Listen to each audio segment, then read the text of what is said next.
삶의 말씀을 더하는 시간, 말씀 플러스입니다. 오늘도 이유정 목사님과 함께 주일 말씀을 되짚어보는 시간 가져보겠습니다. 목사님 안녕하세요. 네, 안녕하세요. 반갑습니다. 목사님, 지난주에 나눴던 비판하지 말라는 말씀이 한 주 내내 마음에 맴돌았습니다. 다른 사람의 티를 보기 전에 내 눈에 들보를 먼저 빼라는 말씀이요. 그런데 오늘은 기도에 대한 본문으로 넘어왔습니다.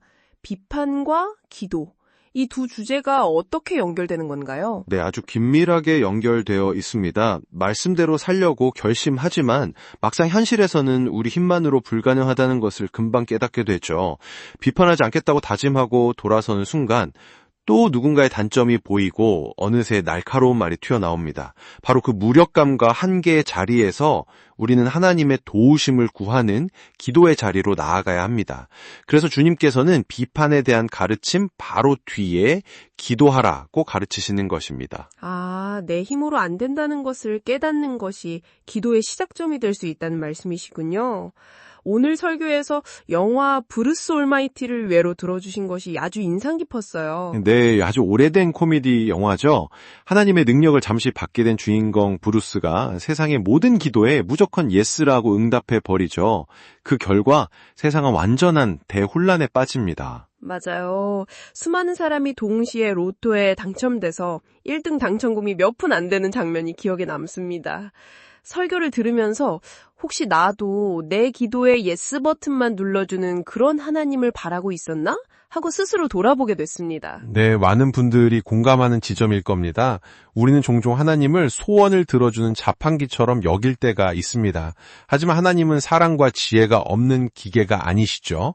그래서 하나님의 응답에는 예수뿐만 아니라 우리를 보호하기 위한 사랑의 no, 아니, 와 더 좋은 때를 예비하시는 지혜의 wait, 기다려가 반드시 포함됩니다.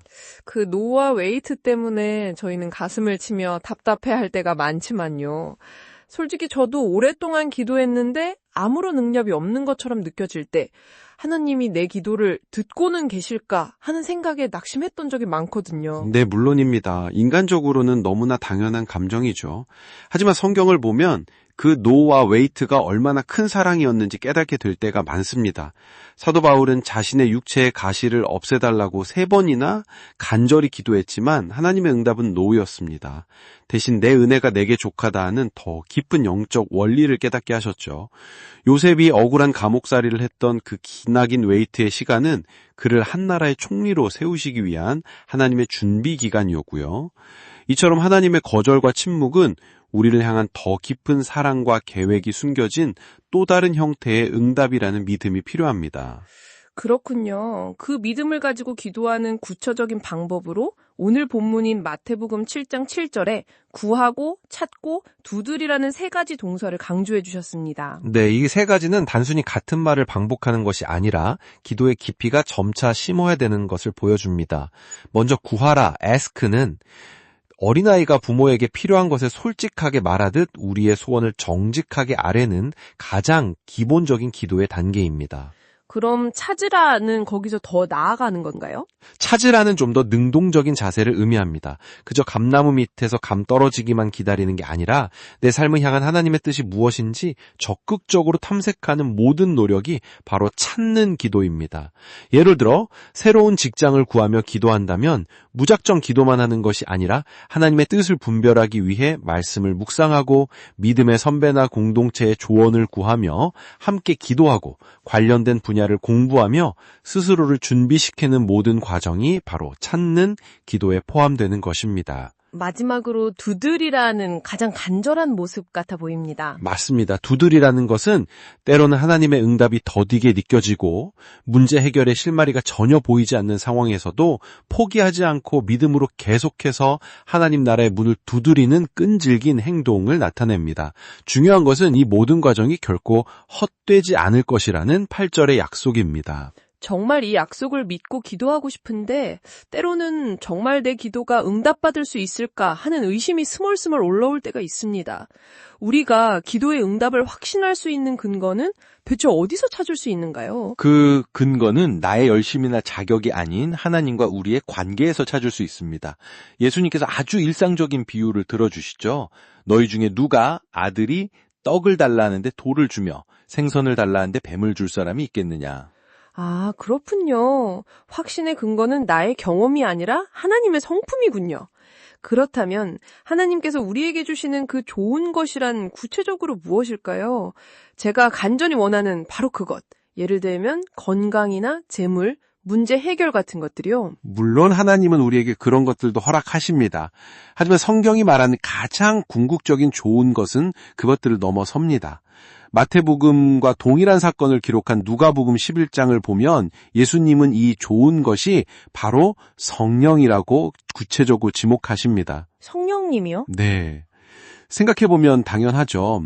하나님께서 우리에게 주실 수 있는 가장 좋은 선물은 무엇일까요? 바로 하나님 자신입니다.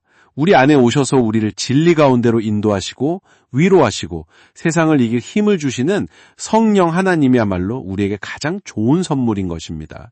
우리가 떡이나 생선을 구할 때 하나님은 당장 그것을 주시기보다 우리에게 영원히 생명의 양식이 되시는 하나님 자신을 선물, 지극히 큰 상급으로 주길 더 원하신다는 의미입니다. 와, 기도의 패러다임이 완전히 바뀌는 말씀입니다.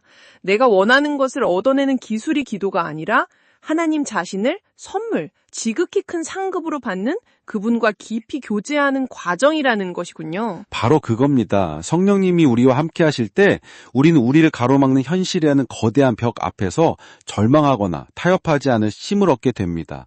그래서 기도는 하나님의 마음을 내 뜻대로 바꾸려는 시도가 아니라 오히려 하나님의 선하신 뜻에 우리 자신을 맞추어가고 그분의 신실하신 사랑을 경험하는 복된 통로가 되는 것입니다. 정말 감사합니다, 목사님. 오늘 말씀을 통해 기도가 더 이상 부담스러운 짐이 아니라 사랑하는 아버지와 나누는 기쁘고도 확신에 찬 대화가 될 수 있겠다는 용기를 얻습니다. 마지막으로 말씀 플러스 청취자분들을 위해 오늘 말씀을 정리해 주시면서 격려의 말씀 한마디 부탁드립니다. 네. 혹시 삶이라는 거대한 벽 앞에서 기도를 포기하고 돌아서려 하는 분이 계십니까?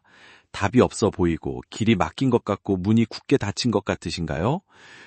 주님은 바로 그 자리에서 절망하거나 타협하지 말고 하늘아버지를 믿고 구하고 찾고 두드리라고 말씀하십니다.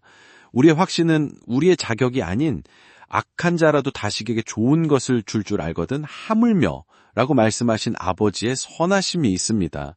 그 아버지는 구하는 자녀에게 가장 좋은 것, 바로 성령님을 통해 하나님 자신을 아낌없이 주시는 분입니다. 문제 해결을 넘어 하나님 자신을 선물로 받는 이 기쁨을 통해 절망의 벽이 희망의 다리가 되는 놀라운 은혜를 매일의 삶 속에서 경험하시기를 우리 주 예수 그리스도 이름으로 축원합니다. 삶의 말씀을 더하는 시간 말씀 플러스. 오늘 들은 말씀처럼 우리를 향한 하늘아버지의 선하심을 믿고 담대히 구하고 찾고 두드리는 한 주가 되기를 바랍니다. 저희는 다음 주에 더욱 풍성한 말씀으로 찾아뵙겠습니다.